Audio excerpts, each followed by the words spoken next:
ายดีทุกคนเนาะซึ่งตอนนี้มีนาอยู่จุดเปลี่ยนเครื่องเนาะที่เครื่องกะน่าเสียดายที่อินเทอร์เน็ตเฮาบ่มีเนาะบ่สามารถที่จะใช้อินเทอร์เน็ตได้เลยในปัจจุบันนี้เป็นการอัดวิดีโอแทนเนาะคือปัจจุบันนี้แม่นพวกเฮาเดินทางมาฮอดเพิ่นเอิ้นว่าหนังจุดนี้จุดด้านขวดของอันนั้นระวังบ้านหินลาดครับอันนั้นทางเข้าปากซองโอ้เป็นจุดด่านกวดเนาะเป็นจุดผ่านที่อ้ายเพิ่นก็ได้บอกมาแล้วจุดนี้เป็นแบบว่าบ่แม่นฝนได้อันที่เห็นแบบว่ามืดอันครึ้มจังซี่เนาะบ่แม่นฝนเด้อมันหมอกมันแม่นหมอก ใต้เนาะน้มันแม่นหมอกหรือแม่นอายน้ำคือกันฝนก็ยิบๆน้อยนึงแต่ว่าฝนก็ยังบ่ตกเทื่อเนาะซึ่งจุดนี้เป็นจุดที่พวกเฮาเกี่ยมที่จะเปลี่ยนเครื่องเนาะเปลี่ยนเครื่องบ่แม่นเปลี่ยนเครื่องนุ่งอย่างใดย้ายเครื่องจากรถบัสแล้วก็ย้ายเครื่องจากรถเพิ่นเอิ้นว่านี่เนาะรถHyundaiเฮาจะย้ายเครื่องจากรถ 2-3 คันนี่แหละเนาะที่ว่าเป็นรถแก้เครื่องมาเฮาจะย้ายเครื่องนี้ขึ้นรถ4 วินเนาะทีมงานขนเครื่องเฮาเนาะได้ทีมงาน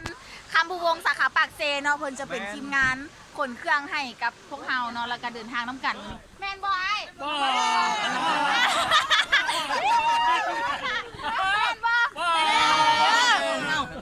น้องว่าผิดเนาะนี่อันนี้ไอ้จิมเนาะผู้ใดไปซื้อคำสาขาปักเซนต้องเห็นหน้าผู้นี้เนาะเพิ่นบอกว่า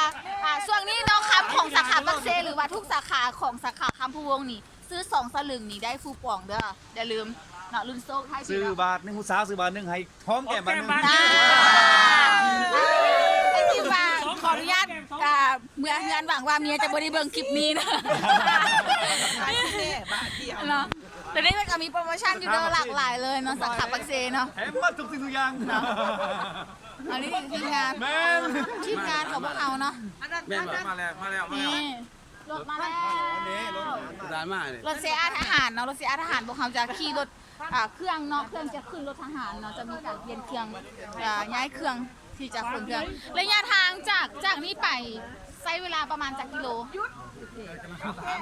เนาะตามคาดที่ว่าฮู้เบื้องต้นเนาะเพิ่นบอกว่าประมาณ 3-40 โลระยะทางที่จะเดินทางจากนี้เข้าไปขึ้นคันใดก็ได้ที่ฮอดกะขึ้นทหารก็ขึ้นน้ำกันตัวกองเมียนเมียนก่อนถ่ายเก็บภาพเนาะโอเคบ๊ายบายขอบใจทุกคนที่เข้ามาเบิ่งเนาะกดไลค์กดแชร์เด้อ